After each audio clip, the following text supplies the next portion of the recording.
the Pekar K68 carburetor, modified for British motorcycles to replace Amal monoblock or concentric carburetors.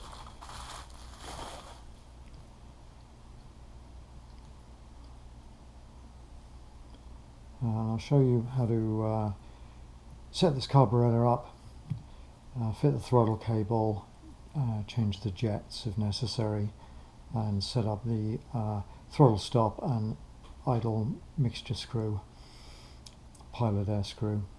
So the first job when fitting it to the bike is mounting it exactly the same way as you would the Amal. It fits on perfectly. This is a 2-inch stud spacing with the standard Amal gasket.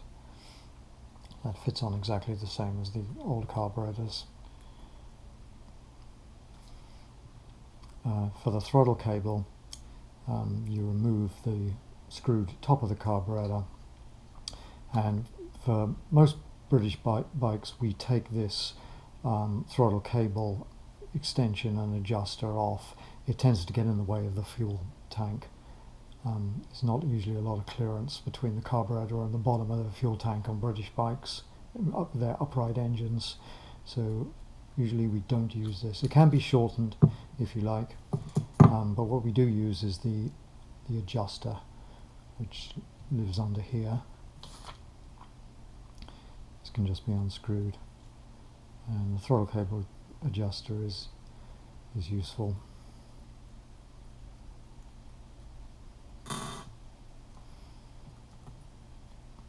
Unscrew this top, and this access the slide where the throttle cable is attached to.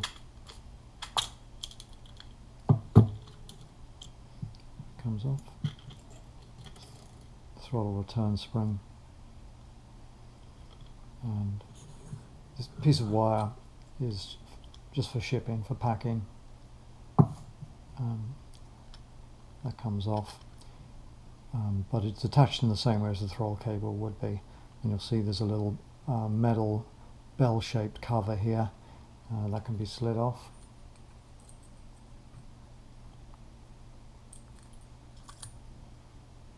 The wire discarded, and the throttle cable is actually attached to this 11mm pillar bolt in here. And I'll remove that to show you how you can access the needle jet and show you where the throttle cable attaches. And this unscrews with an 11mm or 7/16 inch socket. Can be slackened with the socket and then unscrewed with a flathead screwdriver. Doesn't need to be tight.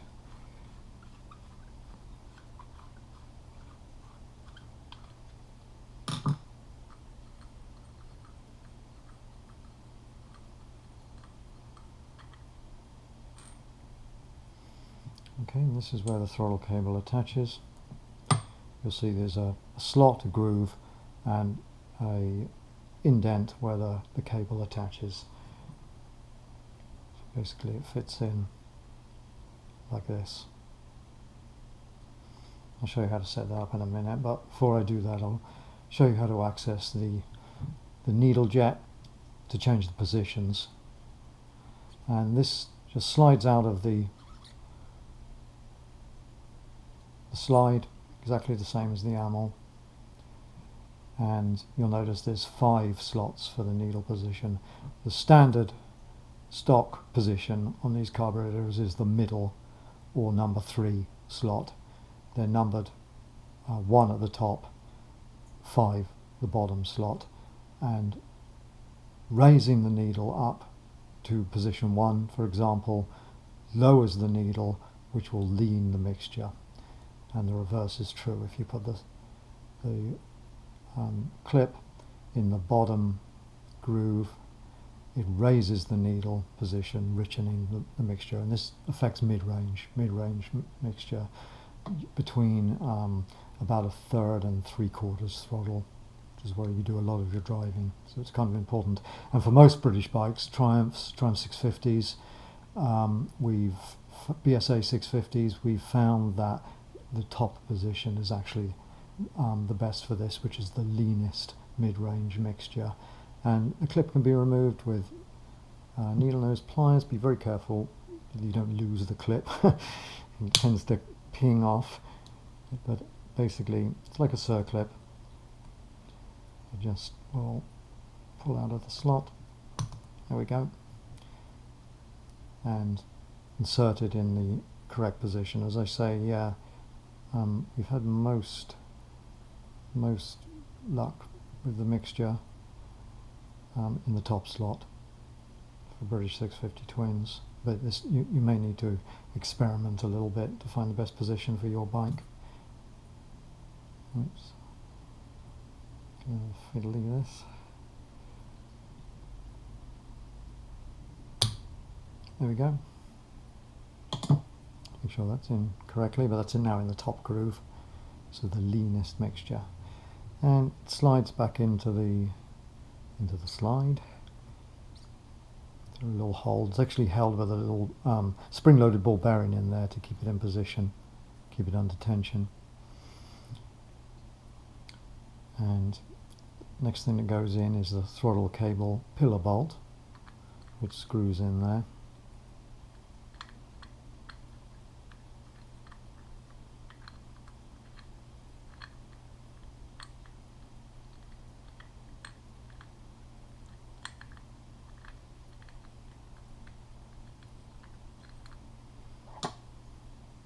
Use a screwdriver for this, and doesn't need to be terribly tight. Yeah, that's good. And then to secure the throttle cable, this is your cable. You have to assemble this in the correct order, of course, which will be your adjuster,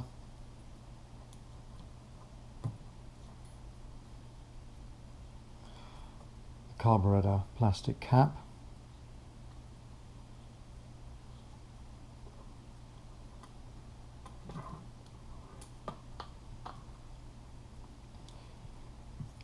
the throttle return spring,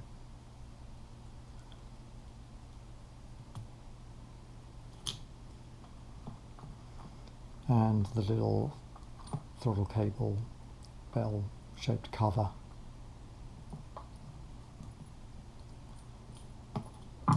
So that's how it should look, in that order. And then the cable nipple can be fitted in a slot on the pillar bolt that I showed you earlier. It's fairly easily. You have to compress the spring slightly and fit the cable in the slot so the nipple is engaged in the indent.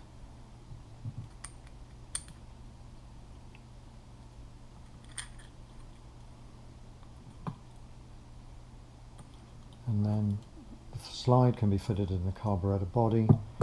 The cutout, same as the Amal, faces the rear of the carburetor, the intake. It'll actually only fit in one way because there is a groove here which engages with a pin in the carburetor, so you can't fit it backwards. Make sure the cable fits into the jet like that, and then you can just screw the carburetor top down. Careful not to cross thread these.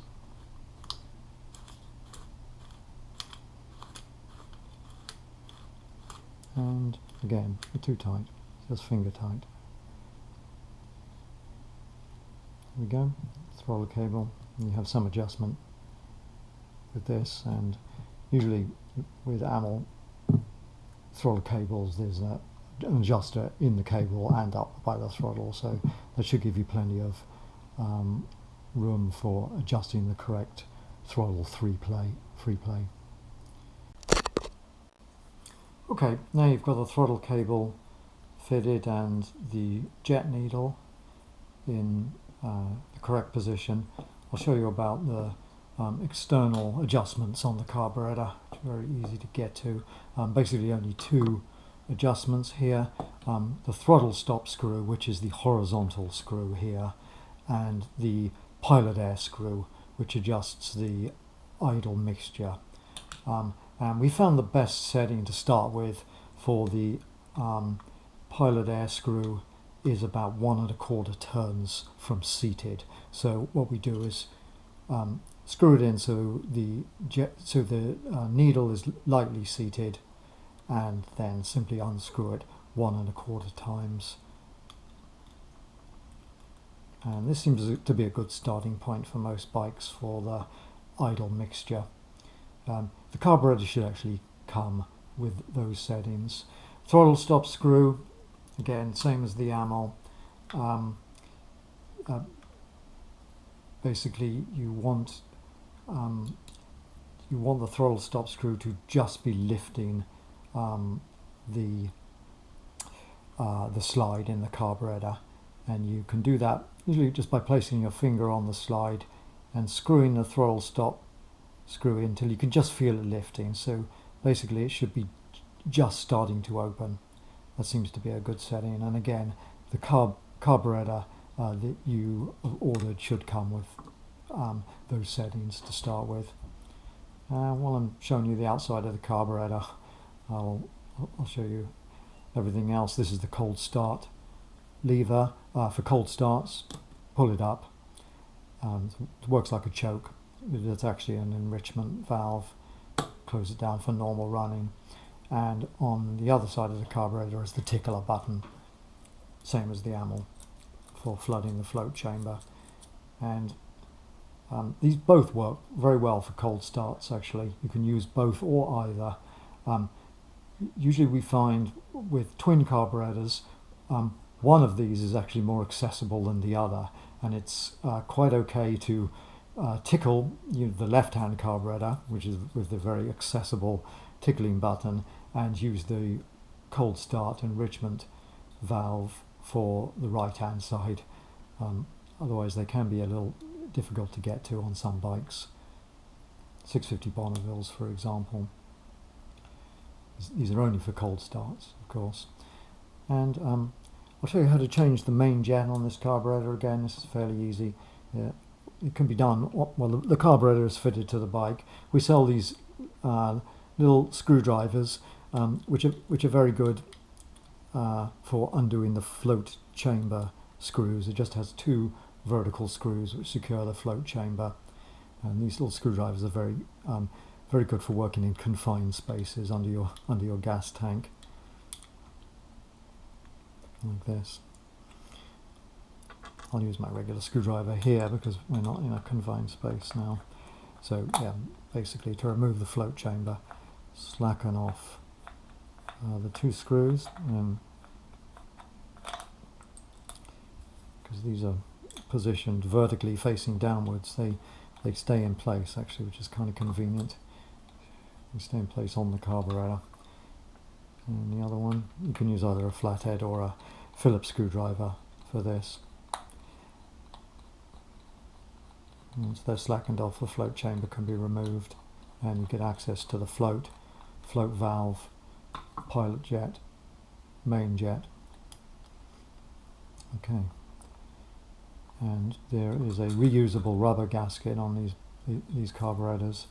It's the float chamber, it's the gasket, which can be reused. And this is the inside of the float chamber. This is the cold start jet, which generally you won't have to change. This only affects the mixture of the cold start valve, which I showed you earlier. The taller of the jets here is the main jet, which you may have to change according to your bike. And this is the pilot jet, which again it has been fine. The size that it comes with has been fine for just about every bike we've fitted this to, and there's plenty of adjustment on the pilot air screw that I showed you earlier, this guy, to adjust the mixture without having to change the jet. But the main jet, I'll take these screws out for now, but the main jet is easily removed. Flathead screwdriver.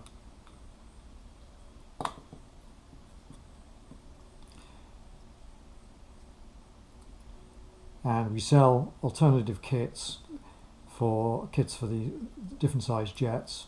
The jet that the carburetor comes with is actually a pretty good starting point, again, for most 650 twins.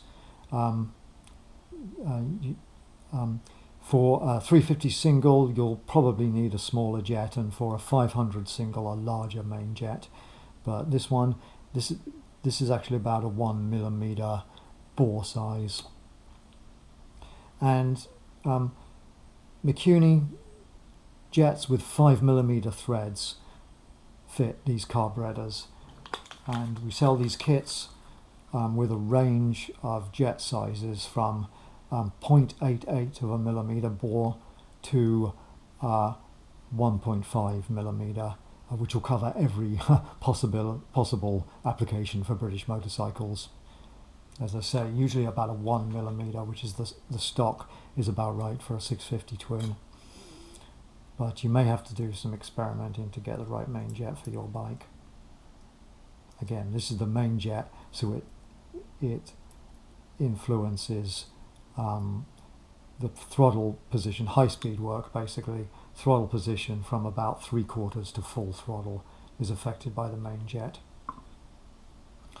To remove the float, if you'll ever need to remove it, it's very easy. You just slide out the float retaining pivot pin, and you can just pull the float out. This is the float valve, and the float needle is held in place on the float. It's a Viton tipped needle. Works very well. Though occasionally, like the Amals, these floats can stick open, in which case your carburetor will flood. That can happen occasionally, and sometimes just tapping the float chamber will seat it properly, and it'll stop flooding. When you're replacing the float, make sure the float needle fits into the float needle valve. This controls the fuel flowing into the carburetor float chamber.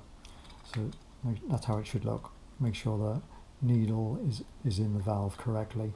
Then the pivot pin can be replaced. It's just a sliding fit in there. It can't fall out when the float chamber is replaced. It fits in like that.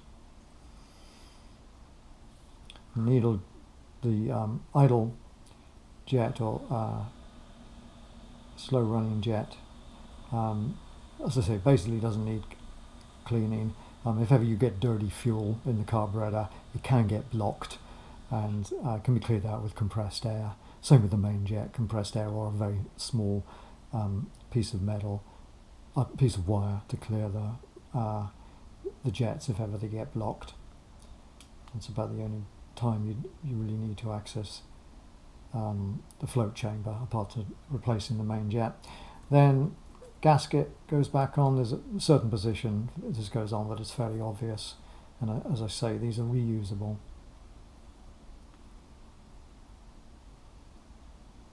Fits in place. Make sure the holes line up, then float chamber fits on top like this, and then you can replace the screws.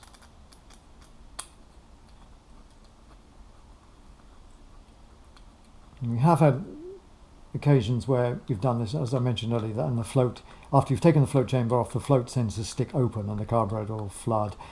If you can, it actually helps to assemble this in the upside down position like this. That ensures the float is in the correct position as you assemble it. Obviously that's not possible on the bike.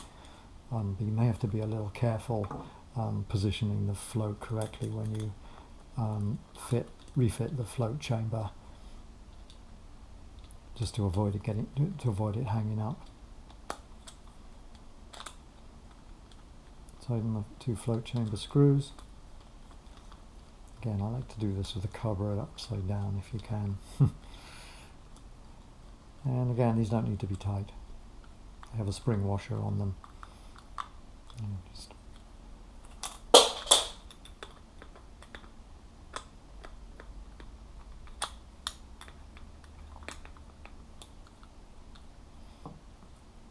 the cable off for now.